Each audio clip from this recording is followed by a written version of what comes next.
Intervenir à cette cérémonie de célébration de l'excellence académique est un devoir qui s'impose à moi, non seulement en tant que chef du gouvernement de transition, mais aussi en tant que parent, père de famille.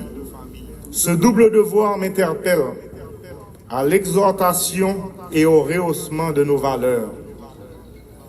Aussi, je voudrais commencer par saluer fortement et présenter mes chaleureuses et très vives félicitations à ces jeunes qui offrent à notre communauté des motifs de fierté, d'espérer que le pays se remettra debout et se reconstruira vite et bien, puisqu'il est capable de produire encore des talents aux compétences et aux volontés éprouvées. Chers lauréates, chers lauréats, vous en avez donné la preuve en réussissant des examens d'État de haut niveau d'exigence, disciplinaires dans des conditions d'enseignement et d'apprentissage particulièrement difficiles. Nous en sommes conscients. Nous évoluons dans un contexte où le pays traverse une crise multidimensionnelle et multiforme. On connaît assez les difficultés, les contraintes, les insuffisances qui ponctuent et rythment la vie et le fonctionnement de nos écoles. Nos enseignants peinent à surmonter les barrières et obstacles de toutes sortes, inhérents à des structures dépassées et des ressources insuffisantes. Il s'agit pourtant d'un chantier urgent, prioritaire pour le relèvement national. Les insuffisances sont graves et affectent nos capacités à adresser efficacement nos problèmes. L'État est pleinement conscient et s'y attelle résolument. Il s'agit là de comprendre et de répéter que l'éducation est loin d'être une dépense, mais la plus utile des investissements.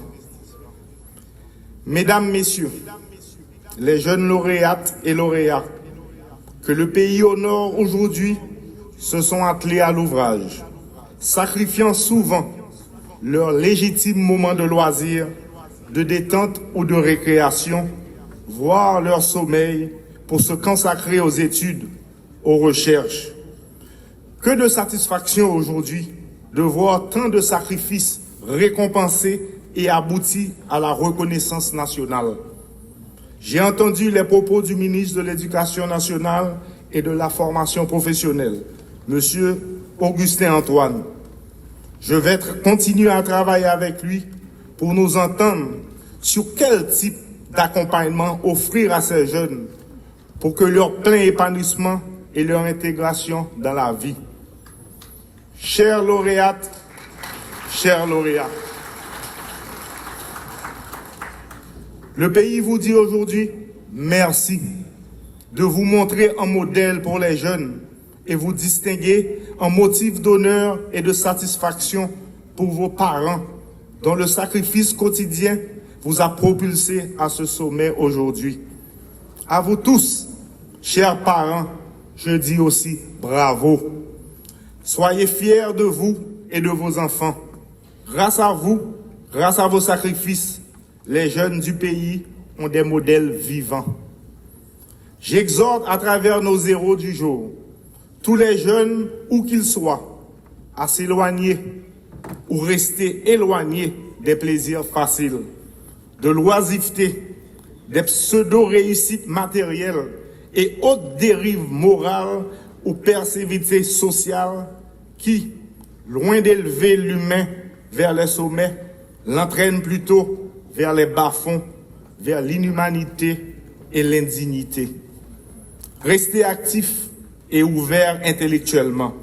Intéressez-vous, engagez-vous au progrès de votre communauté, de votre pays, de votre famille et de vous-même.